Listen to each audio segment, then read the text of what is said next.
안녕하십니까, 알림이 황희두입니다. 결국 국민들 기억 속에서 잊혀져가는 안철수 씨가 최악의 수를 뒀습니다. 광주에서 전두환을 용서하자는 말을 안철수 씨가 던진 건데요. 나름 반전을 꾀하려고 저런 걸 한 거라고 생각합니다. 그동안 안철수 현상이란 얘기도 나오고 보수 진보할 거 없이 많은 시민들이 관심을 가져주고 그런 시절이 있었는데, 이제는 도대체 저 사람은 왜 정치판에 있지? 이런 지적마저 사치라고 느껴질 정도로 무관심을 받는 사람으로 전락해서 저렇게 전두환 용서를 주장하고 나선 듯합니다. 심지어 그것도 광주 시민들에게 저런 말을 했다는 게 너무나 충격적인 거죠. 광주에 가서 용서와 화합을 강조하며 전두환에 대해서도 전두환 전 대통령이라고 칭했습니다. 그러면서 고통받은 역사를 뒤로하고 5.18 정신을 더 크게 계승하고 발전시킬 새로운 길을 찾아야 된다고 주장했는데, 역시나 보수와 진보 사이에서 극중주의를 보이는 안철수의 특징이 그대로 나오지 않습니까? 이러니까 그 누구의 말도 대변하지 못하고 어중간하다는 평가를 듣는 겁니다. 다른 걸 다 떠나서 전두환이 반성도 사과도 안 한 채 저렇게 죽었는데 그 역사를 그냥 뒤로 하자고요? 지금 제정신입니까? 광주의 아픔을 정치적으로 이용해선 안 된다고 강조했는데, 지금 광주의 아픔을 정치적으로 이용하는 걸 넘어서 시민들의 고통과 아픔을 짓밟고 있는 게 바로 안철수 같은 사람들의 주장입니다. 망언하는 자, 이용하려는 자 모두 5.18 정신과 국민통합을 가로막는 공공의 적이라고 주장하고 있는데, 본인이 말하는 게 지금 망언이고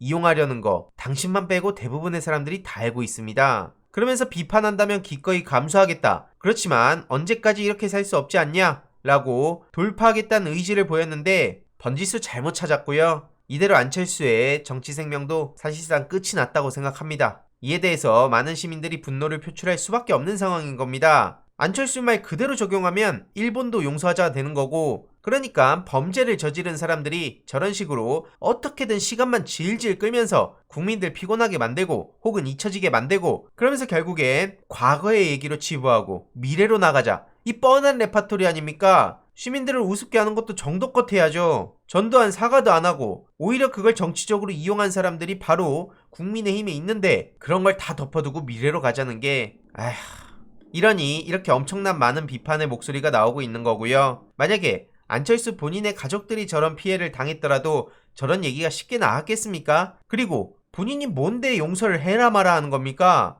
이런 와중에 예능 일방적 취소를 통보받았다, 이건 부당한 처우다, 이런 식의 주장이 주말에 올라왔는데요. 모 방송사 예능 프로그램 출연 요청 받고 흔쾌히 응했는데 목요일 밤에 갑자기 일방적으로 취소 통보를 받았다는 겁니다. 프로그램 자체가 없어져서 촬영을 못한다는 건데 그 예능에 나가기 위해서 8개 일정을 취소했다고 하죠. 그런데 해당 소식에 안철수의 편을 드는 사람들은 많이 없어 보입니다. 일단 안철수 씨도 국민들 상대로 취소 많이 하지 않았냐? 당해보니까 심정 좀 알겠냐? 그동안 통합이다 뭐다 하면서 갑질하다가 취소한 것 좀 생각해봐라. 안철수 씨는 전형적으로 본인 위주로 세상을 들여다보는 사람 같습니다. 내가 하는 건 괜찮은 거고 내가 당하는 건 부당한 거고, 다른 말로 내로남불이라고 하죠. 이에 대해서 집사부일체 아니야? 이런 얘기도 나오긴 했는데 그건 아니라는 보도가 나오기도 했고요. 어쨌든 저렇게 다급해져서 말 같지도 않은 소리 하는 안철수 씨나 조문을 간다 그랬다가 분위기 싸하니까 2시간 만에 조문 철회한 윤석열 씨나 별반 다를 바가 없는 사람들이고요. 참고로 지금 윤석열 씨도 전두환이랑 뭐가 그렇게 차이가 나나 싶습니다. 최근 열린공감TV 보신 분들은 아시겠지만 최 감독님이 저렇게 혼자 오셨냐? 라고 묻자 그럼 누구랑 오냐? 이렇게 윤석열 씨가 답변을 하고, 부인,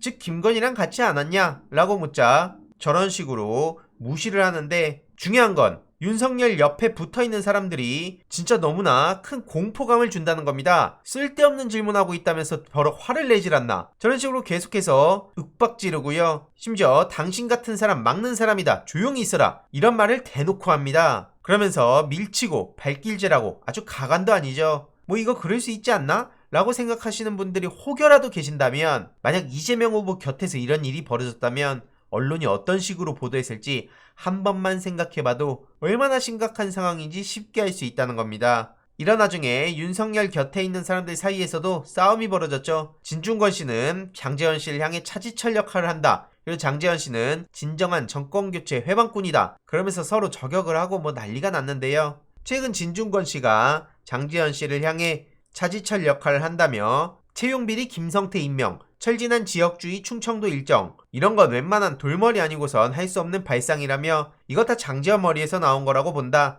라고 저격을 한 거죠. 이후로 장지현 씨가 2시간 뒤에 꺼져가는 김종인 이슈를 재점화하려고 안간힘을 쓰는 모습이 참 가엽다 이렇게 반발을 했는데요. 이런 진중권의 발언에 대해서 법적 대응을 예고하기도 했죠. 그러면서 진정한 정권교체 회방꾼이다. 끼리끼리 뭐 하는 건가 싶습니다. 아무튼 이에 대해서 진중권 씨는 장제원 글 올라온 지 4분 만에 고소하라 그러면서 장제원 씨를 파리에 비유하기도 했습니다. 해당 소식이 전해진 후 역시나 많은 시민들도 둘 다 입 다물어라 끼리끼리 뭐 하는 거냐 라는 지적의 반응이 굉장히 많고요. 특히 장제원 씨에 대한 비호감도가 상당히 높다는 걸 알 수 있습니다. 장제원이 있는 한 국민의힘은 절대 지지하지 않는다. 특히 아들 노엘 씨 수사는 어떻게 돼가는지 언론에선 기사가 안 나온다 이런 반응까지도 나오고 있죠. 어쨌든 윤석열 씨는 저렇게 본인 리스크뿐만 아니라 부인 장모 리스크 그리고 주변 사람들 문제 특히 핵심 참모그룹도 저렇게 구태다 노욕이다 이런 지적이 나오는 반면 민주당에선 어제 광주선대위에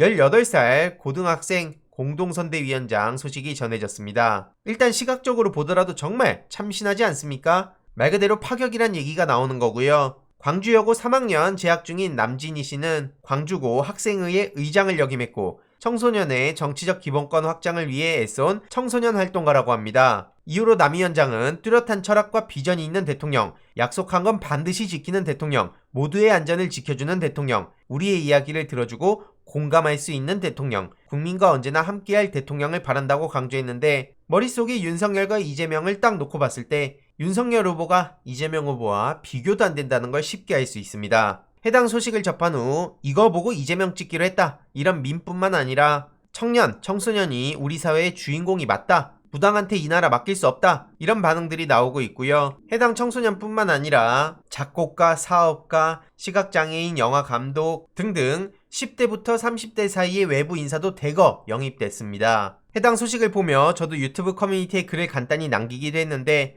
너무나 파격적이라는 거고요. 물론 보여주기라는 비판을 받을 수 있기에 저런 분들이 적극적으로 목소리 낼 수 있는 환경을 조성해야 됩니다. 윤석열 측은 노역이 과하다는 지적을 받는 사람들이 주변에 바다하게 있고요. 앞으로도 민주당은 투표권도 없고 공부나 하라며 무시당해온 청소년들을 잘 포용해 가야 된다 생각하고요. 덧붙여 약자와 소외계층과 더불어 사람 사는 세상을 만드는 정당으로 거듭나길 바랍니다. 여기에 저도 힘을 적극적으로 보탤 예정이고요. 추가적인 소식들 계속해서 전해드리도록 하겠습니다. 이번 내용도 유익했다면 구독, 좋아요, 알림 설정, 멤버십 가입 정말 큰 힘이 된다는 점 말씀드리고 싶습니다. 이번 내용도 주위에 널리 공유 부탁드립니다.